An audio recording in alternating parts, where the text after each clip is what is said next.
Alistair Newton, senior political analyst at Nomura, joins in on the show all the way from London. Alistair, hi, morning. First, how do you see the political changes in the Western world influencing policies and thereby markets over the next 6 months? With now Hollande at the helm, there is fear over how he can lead to, tighter regulations.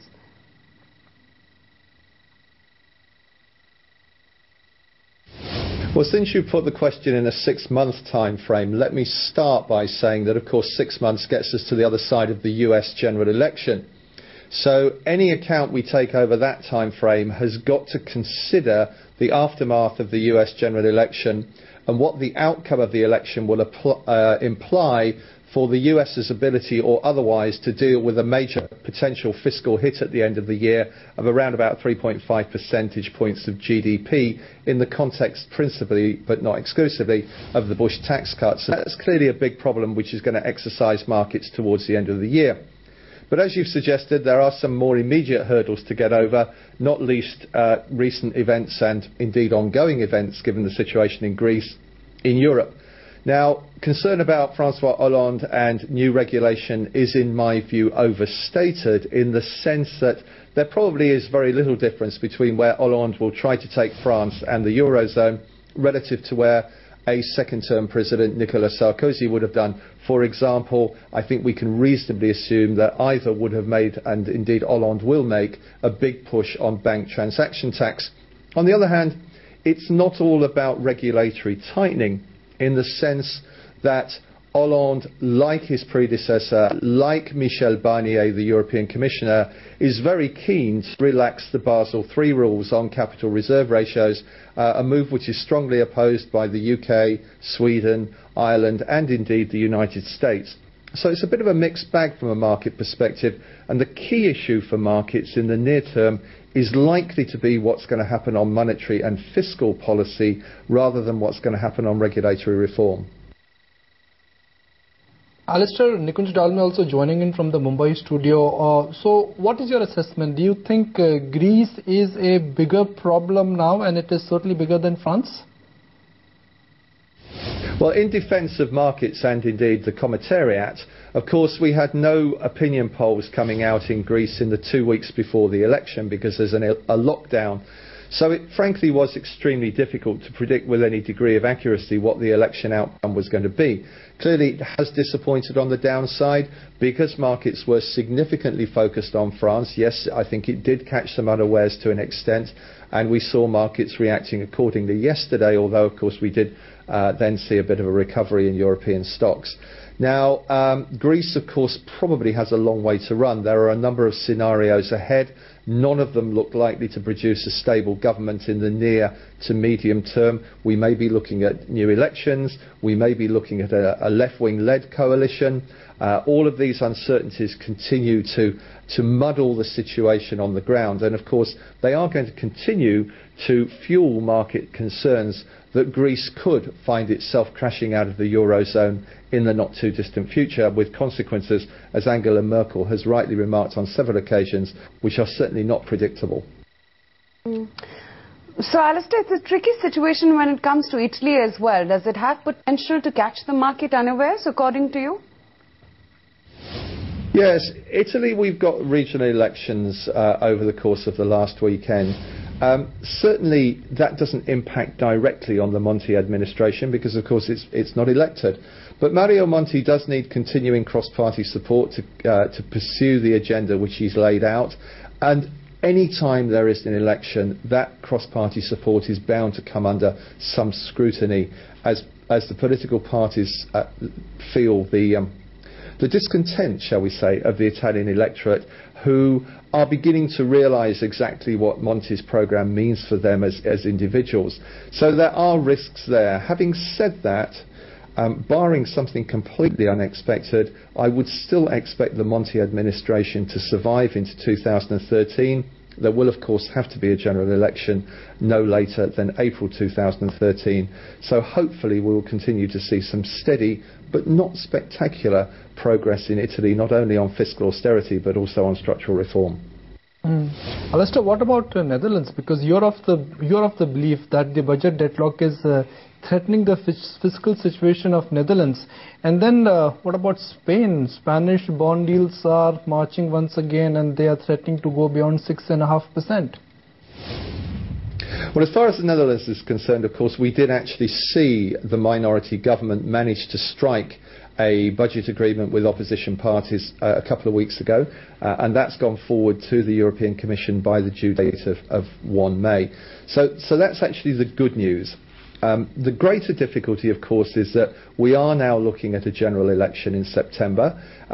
Pre-election politics is bound to weigh in the Netherlands, where the two main Eurosceptic parties, the Socialists on the extreme left and the PVV on the extreme right, are looking to profit from the current situation in the Eurozone.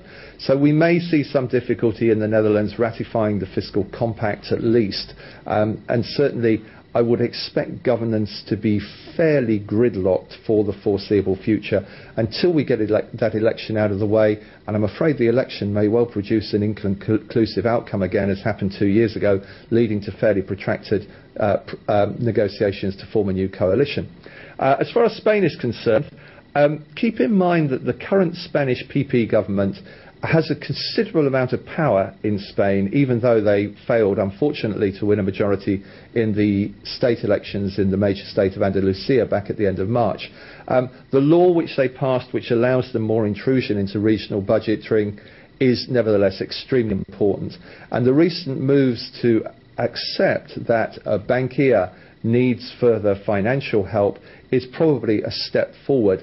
Now, for all of that, it is a truism in markets, and has been for at least 2 years, that for sure there is Greece, there is Portugal, there is Ireland, but the real problem in many respects is Spain. And certainly right now Spain does appear to be a very big problem in the middle of the Eurozone, for all the efforts of the current government to try to sort things out against the backdrop of extremely high unemployment, 23% of course, and a fiscal deficit which they will struggle to hit their targets this year, given the circumstances in which they find themselves. Spain may need a little more help from the Eurozone before too much longer.